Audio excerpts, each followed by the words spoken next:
श्री गुरुभ्यो नमः। श्रीमद् भगवत गीता के श्लोकों के क्रम में आज का श्लोक लेते हैं। अध्याय 7 श्लोक 19।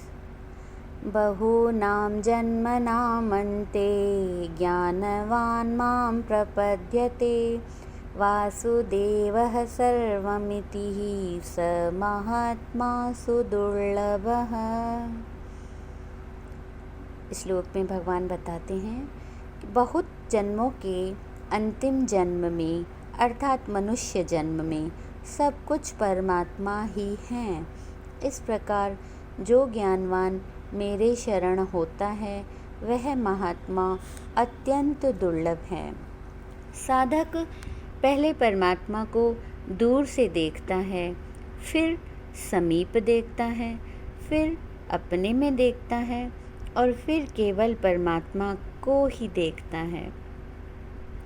कर्मयोगी परमात्मा को समीप देखता है, ज्ञान योगी परमात्मा को अपने में देखता है और भक्ति योगी सब जगह परमात्मा को ही देखता है। सब कुछ परमात्मा ही हैं, ऐसा अनुभव करना ही असली शरणागति है। अर्थात केवल शरण्य ही रह जाए, शरणागत कोई रहे ही नहीं। गीता में महात्मा शब्द केवल भक्त के लिए ही आया है। इसी प्रकार उदार, युक्ततम, सर्ववित आदि शब्द भी भक्त के लिए ही आए हैं। वासुदेवः सर्वम, यह भगवत गीता का सर्वोच्च सिद्धांत है। हमारी दृष्टि में सर्वम यानी संसार की सत्ता है। इसीलिए भगवान ने हमें समझाने के लिए वासुदेवः सर्वम कहा है। वास्तव में केवल वासुदेव ही वासुदेव हैं, सर्वम है ही नहीं। कारण कि असत होने से सर्वम की सत्ता विद्यमान ही नहीं है। नासतो विद्यते भावः। जैसे खेत में पहले भी गेहूँ बोया गया था और अंत में भी गेहूँ ही निकलेगा, पर बीच में हरी हरी घास दिखने पर भी वह गेहूँ की खेती ही कहलाती है।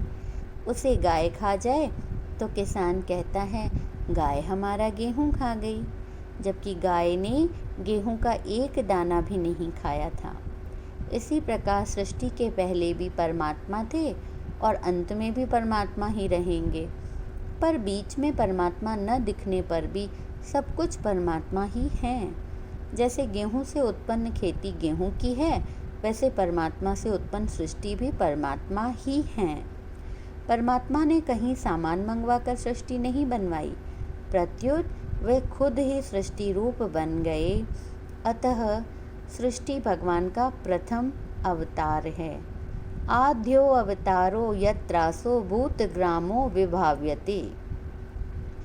जैसे जिसके भीतर प्यास होती है उसे ही जल दिखता है, प्यास न हो तो जल सामने रहते हुए भी नहीं दिखता। ऐसे ही जिसके भीतर परमात्मा की प्यास या लालसा है उसे परमात्मा दिखते हैं, और जिसके भीतर संसार की प्यास है उसे संसार दिखता है।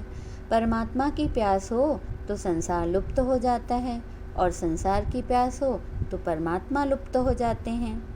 तात्पर्य यह है कि संसार की प्यास होने से संसार न होते हुए भी मृग मरीचिका की तरह दिखने लग जाता है, और परमात्मा की प्यास होने से परमात्मा न दिखने पर भी दिखने लग जाते हैं। परमात्मा की प्यास जागृत होने पर भक्त को भूतकाल का चिंतन नहीं होता, भविष्य की आशा नहीं रहती, और वर्तमान में उसे प्राप्त किए बिना चैन नहीं पड़ता। सब कुछ समग्र रूप में एक भगवान ही हैं। वासुदेवः सर्वम सद सच्चा अहम। एक भगवान के सिवा कुछ भी न होने से भगवान अकेले हैं, उनके पास उनसे भिन्न कुछ भी नहीं है। भगवान का अंश होने से जीव के पास भी भगवान के सिवा कुछ नहीं है, अतः वह भी वास्तव में अकेला है। जीव भगवान के सिवा भूल से जिसको भी अपना मानता है वह सब असत है, त्याज्य है, मिलने और बिछुड़ने वाला है। तात्पर्य है कि भगवान भी अकिंचन हैं और उनका अंश जीव भी। इसलिए भगवान ने रुक्मणी जी से कहा, निष्किंचना वयम शश्व निष्किंचन जनः प्रियः। हम सदा से अकिंचन हैं और अकिंचन भक्तों से ही हम प्रेम करते हैं तथा वे हमसे प्रेम करते हैं। जब साधक संसार में शरीर आदि किसी भी व्यक्ति या वस्तु को अपना और अपने लिए नहीं मानता, प्रत्युत एकमात्र भगवान को ही अपना और अपने लिए मानता है, तब वह अकिंचन होकर भगवान का प्रेमी हो जाता है। ओम शांति शांति शांति।